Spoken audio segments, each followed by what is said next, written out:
கர்த்தருக்கு ஸ்தோத்திரம். இன்று காலை நாம் தியானிக்க போகிற வசனம் மத்தேயு 9வது அதிகாரம் 25வது வசனம்.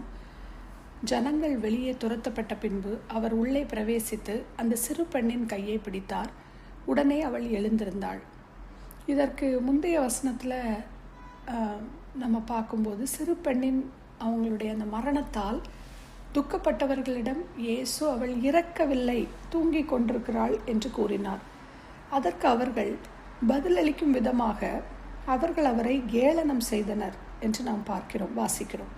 அதற்கு பிறகு அந்த ஜனங்கள் வெளியே துரத்தப்படுகிறார்கள். இந்த அற்புதம் பைபிளில் மத்தேயு 9வது அதிகாரம் 18 26, மார்க் 5வது அதிகாரம் 21 43, மேலும் லூக்கா 8வது அதிகாரம் 40 56 என்று 3 நற்செய்திகளிலும் நாம் இதை குறித்து வாசிக்கலாம்.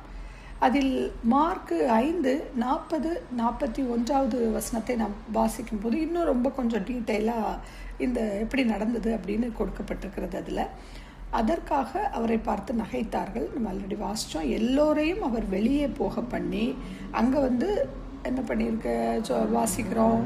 மத்தேயுல அவங்கள துரத்தப்பட்டார்கள் அப்படின்னு வாசித்தோம்.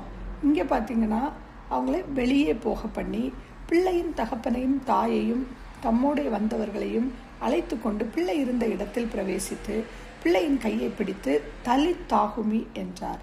அதற்கு என்ன மீனிங் அப்படின்னா, சிறு பெண்ணே எழுந்திரு என்று உனக்கு சொல்லுகிறேன், சிறு பெண்ணே எழுந்திரு உனக்கு சொல்லுகிறேன் அப்படின்னு சொல்கிற ஒரு அர்த்தமாம். ஆகையால் இந்த வசனங்களை வாசிக்கும் போது சிறுமியின் உயிர்த்தெழுதலின் போது மொத்தம் அறையில் அதாவது அந்த ரூமில் இருந்தவங்க மொத்தம் 7 பேர் தான். இவர்கள் இயேசு, பேதுரு, யாக்கோபு, யோவான், அந்த சிறுமியின் பெற்றோர்கள் 2 பேர், அப்புறம் சிறுமி. அப்போ 7 என்றால் பரிபூரணத்தை குறிக்கிறது. இந்த துக்கப்படுகிறவர்களின் சலசலப்பிலிருந்து இவர்கள் விடுபட்ட பிறகு உள்ளே நுழைந்ததும் பிள்ளையின் கையை பிடித்து தலித்தாகுமி என்றார். தலித்தாகுமி ஒரு அராமிக் ஒரு ஃப்ரேஸ் ஆகும். அது நம்மளுடைய லாங்குவேஜ் அல்ல. இதற்கு டிரான்ஸ்லேஷன் பார்த்திங்கன்னா சிறுமியே எழுந்திரு. அப்போ இயேசு பேசிய அந்த அராமிக் வார்த்தை தலித்தாகுமி என்பதை மார்க் மட்டுமே பதிவு செய்கிறார் இங்கே காஸ்பலில். இது ஒரு அன்பின் சொல்லாகும். அந்த காலத்தில் எண்ணாகமம் 19:16வது வசனத்தில் நம்ம வாசித்தால், வெளியிலே பட்டயத்தால் வெட்டுண்டவனையாவது செத்தவனையாவது மனித எலும்பையாவது பிரேத குழியையாவது தொட்டவன் எவனும் 7 நாள் தீட்டுப்பட்டிருப்பான். அப்போது அதனால்தான் பார்த்திங்கன்னா அந்த இடத்துல பரிசேயர்களுக்கும் சதுசேயர்களுக்கும் கோபம் வருது.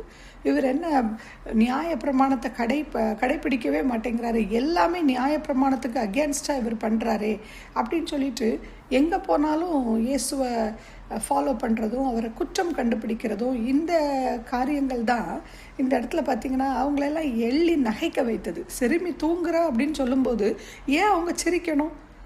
அது ஒரு அந்த இடத்துல மரித்த இடம் சொல்லும்போது எப்படி இருக்கும் அந்த சரௌண்டிங்ஸ், அந்த சூழ்நிலையை நம்ம சிந்திச்சு பார்ப்போம். அப்போ அந்த இடத்துல பாருங்கள், அவங்க நகைக்கிறாங்க. நம்பிக்கையே இல்லை, விசுவாசமே இல்லை. கர்த்தர் சொல்கிறது, இயேசு கிறிஸ்து சொல்கிறாரு. ஆனால் அவங்களுக்கு அந்த இடத்துல கொஞ்சம் பேர் எப்படி பிஹேவ் பண்ணுறாங்க பாருங்கள். நம்ம வாழ்க்கையில இப்படி தான் இருக்குங்க. ஏன்னா கர்த்தருக்குள்ளே வந்துட்டோம் அப்படின்னா நிறைய பாடுகளை நம்ம சந்திக்க வேண்டியவர். இட்ஸ் நாட் ஈஸி நம்மளுடைய லைஃப்பை நம்ம ஸ்மூத்தாக கொண்டு போகிறதுக்கு. அவர் நம்மோடு கூட இருக்கும்போது பல பாடுகள், பல கஷ்டங்கள் நம்ம வந்தாலும் கடைசி வரை முடிவு பரியந்தம் நிலைத்திருக்கும் போது ஜீவ கிரீடத்தை நாம் பெற்றுக்கொள்ள முடியும். ஆனால் அவர் இருதயம் நறுங்குண்டவர்களையும் நொறுங்குண்டவர்களையும் தான் காயம் கட்ட வந்தார். அதை அங்கே நிறைவேற்றினார். அந்த பேரண்ட்ஸுக்கு பாருங்கள் எவ்வளவு வேதனை இருந்திருக்கும் தன்னுடைய மகள் இறந்து கிடப்பதை பார்க்கும்போது. அது மாத்திரமல்ல, இயேசு அங்கே கூடியிருக்கிறவர்களிடம் அவள் மரிக்கவில்லை, தூங்கி கொண்டிருக்கிறாள் என்று தான் சொன்னார். தூங்கினவர்களை எழுப்புவது போல்தான் இந்த சிறுமியை கையை பிடித்து எழுப்பினார். உடனே அவள் எழுந்திருந்தாள் அப்படின்னு தான் நம்ம பார்க்குறோம். இங்கே ஸ்காலர்ஸ்லாம் இங்கே இந்த அற்புதத்தை ஒரு சரீரத்துக்கு உயிர்த்தெழுதல் கொடுக்கப்பட்டது அப்படின்னு சொல்கிறாங்க. 1 கொரிந்தியர் 15:20வது வசனம் வாசிக்கும் போது, கிறிஸ்துவோ மரித்தோரிலிருந்து எழுந்து நித்திரை அடைந்தவர்களில் முதற் பலனானார். அவர் தான் மரித்தோரில் முதற் பலன், நித்திரை அடைந்தவர்களில் முதற் பலன் அவர் தான். வெளிப்படுத்தின விசேஷத்துலேயே நம்ம அதை வாசிக்கிறோம். ஏன் அப்படின்னா, பழைய ஏற்பாட்டிலும் புதிய ஏற்பாட்டிலும் எழுப்பப்பட்டவர்கள் இறுதியில் மீண்டும் இறக்க தான் செய்தாங்க. இப்போ இந்த சிறுமியும் அப்படி தான். ஒன்லி அதில் கர்த்தர் ஒருவர் தான் மரித்தோரிலிருந்து முதற் பிறந்தவர். 1 கொரிந்தியர் 15:23 அவனவன் தன் வரிசையிலே உயிர்ப்பிக்கப்படுவான்.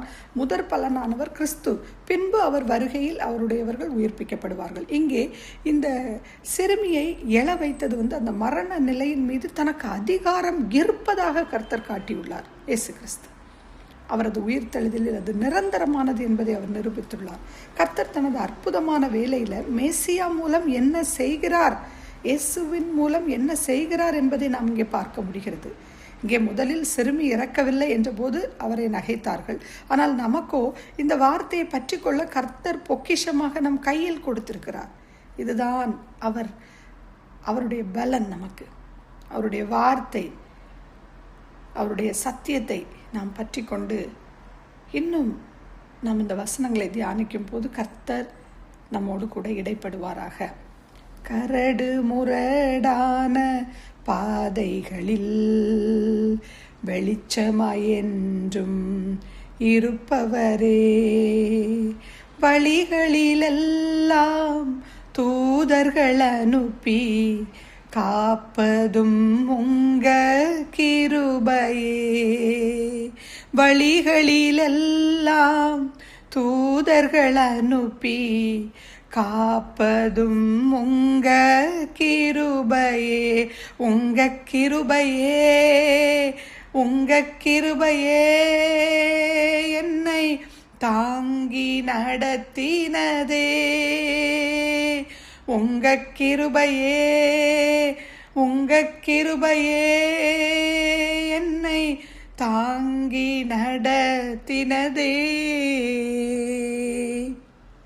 உம்மாலே எல்லாம் கூடும்,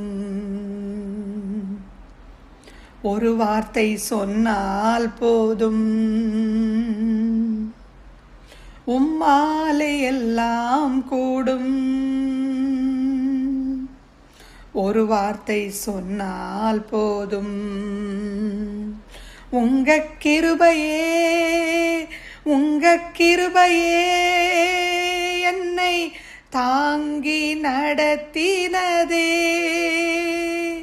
உங்க கிருபையே, உங்க கிருபையே என்னை தாங்கி நடத்தினதே. நாம் ஜெபிப்போம். லவ்விங் கிரேஷியஸ் ஹெவன்லி ஃபாதர், கரடு முரடான பாதைகளாக இருந்தாலும் வெளிச்சமாய் நீங்கள் எங்கள் கூட இருக்கிறீங்கப்பா. இந்த ஒவ்வொரு அற்புதத்தை நாங்கள் தியானிக்கும் போது எவ்வளவா எங்களோடு இடைப்படுகிறீங்கப்பா. வழிகளில் எல்லாம் இப்பொழுது உம்முடைய பிரசன்ஸ் எங்கள் கூட எங்களுக்குள்ள வாசம் செய்து கொண்டிருக்கிறீரே. தூதர்களை அனுப்பி எங்களை காத்து கொண்டிருக்கிறீரே அப்பா.